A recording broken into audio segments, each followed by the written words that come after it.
Hey, what's up guys, it's T-Bone here. Welcome back to another episode of playing Legendary Game of Heroes.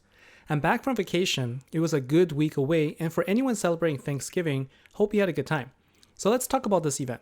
I wasn't originally planning on playing this event, but I did want to get a Wisps for my light defenders, so I decided to roll with it. I'm doing okay at the moment. I'm still in the Emperor's League and hanging in there, and I'm actually not using the event deck at all.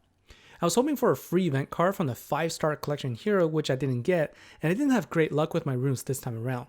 I do have enough from the previous events to craft my missing rune, but then I decided to keep them, so at this point I can craft up to 3 runes for the next light event. Might not be a bad idea to keep saving them, so I can craft 2 Master Collection cards when the deck is right. So what I want to talk about in this episode is the deck I'm currently using, how I'm surviving the Slayer event without an event deck, and showcase a deck that I can use to deal over 1 trillion damage. This deck is super fun to use, and it only uses the support card from this event. We'll start by taking a look at the deck I am using this entire event, and that is a Human Goblin deck from the War for the Skies event. I've showcased this event a lot in Commander events because it's one of my go-to decks, but since they've made Orsang a collection card with 10 times Slayer bonus, it's now become a very viable Slayer deck as well. It's what I call a 2-turn deck, so you can make a full board of power gems on turn 2, and with this particular setup, I'm able to deal over 50 billion damage on turn 2. That makes it really powerful and viable for most bosses. I'm able to deal enough damage to get about 15% on Cobalt bosses, and that is typically enough for me to get the points I needed to stay afloat in the Emperor's League. And now I want to talk about this deck that I find a lot of fun to use, and it's what I call the Superhuman Team. It's capable of dealing over 1 trillion damage, and I only have 1 card from this event. So we've got Dynamite Dougall, 2 Orsangs, 1 Indasha, and 1 Primal Guardian. If you remember from my previous episode, or one of the previous episodes, I highlighted showing a Dynamite Dougall and combining it with Tyra for good damage, so the same concept applies here with Orsang. I do have Indasha as the card that will dispel thorns, and also it works best for heal when you are going up against a boss that does have a thorn or armor as the debuff. And finally, I have Primal Guardian in there because he creates power gems, and I need to have a full board of power gems to make this team or make this deck deal maximum amount of damage. So the way to play this deck is relatively straightforward. It's all about timing. You want to make sure that you activate Orsang whenever you can, because that's when you're going to get additional human intensity. And also you want to wait to activate your Indasha's battle skill only when you are hit by thorns. So the way Thorn's debuff works is it has a 3-turn cooldown. You can see here I dispel it as soon as it gets cast. And because it has a 3-turn cooldown, you wouldn't get hit by it again within 3 turns. And that's the cooldown that Indasha has before her battle skill is ready again. So just make sure during this time that you are making matches for light gems so that you can power it up for the next time you get hit. If you don't, it's actually pretty devastating. You're going to lose most of your health, and it's not going to be a fun fight afterwards. As far as Dynamite Dougall and Primal Guardians is concerned, you can just kind of leave it.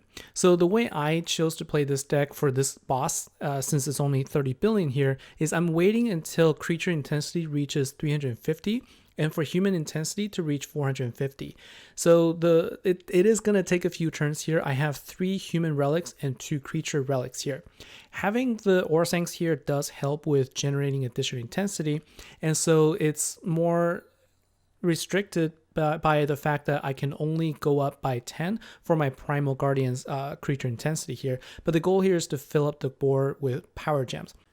This is also very similar to how you would play the event deck if you had the support card and the Master Collection card, because the Master Collection card is basically the same as the Primal Guardian here. You do want to wait until your Dren intensity is high enough so that you can fill up the board with power gems, and you want to make sure that you activate your support card, or if the ultra rare card if you have it, to make sure that you heal and dispel thorns every chance you get.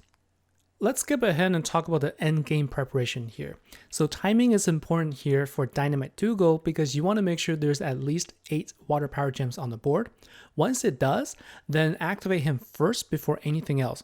Once you've activated everything else, then you can simply just do a power gem swap and see how much damage you can deal. In this case, we went a little under 450, so under the maximum, so we dealt about 900 billion, but I'm going to show you in the next fight where we do deal more than 1 trillion in a single hit. And to do that, we're going to go up against Eternal Thrall. Now, Thrall doesn't actually cast Thorn. He casts Armor, which Orsang dispels. So this changes the dynamic a little bit. It's interesting because Endasha needs to dispel something to give you double heal. And since Orsang will dispel it for you first, you're only going to get half of the heal here. But since you're going up against an Eternal boss where the boss's damage is pretty low, it's okay. You can actually survive it okay as long as you remember to activate it every chance you get to get that heal. We'll skip it to the end again. This time we're closer to 450 intensity. In fact, we get to 450 human intensity at this point, and this is when I activate everything. So again, I activate everything from right to left, get my full board of power gems, and unfortunately I mismatched here. I thought it was 2 power gem force, so I got a little bit less than the optimal, but I did get over 1 trillion damage here. Now the boss isn't quite completely finished yet, but we still have over 21 seconds left on the clock, which is plenty of time.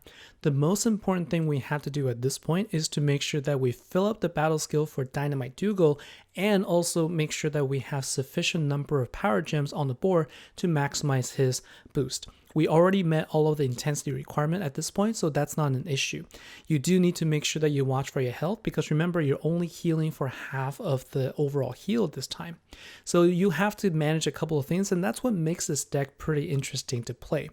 So once you've managed to get all of the power gems in line and also all of the battle skills ready to go, again, just activate everything from right to left. You'll be able to deal enough damage to take out the 1.5 trillion boss here with overkill, and this should be enough for you to be able to get a lot of points when you spawn your own Eternal bosses.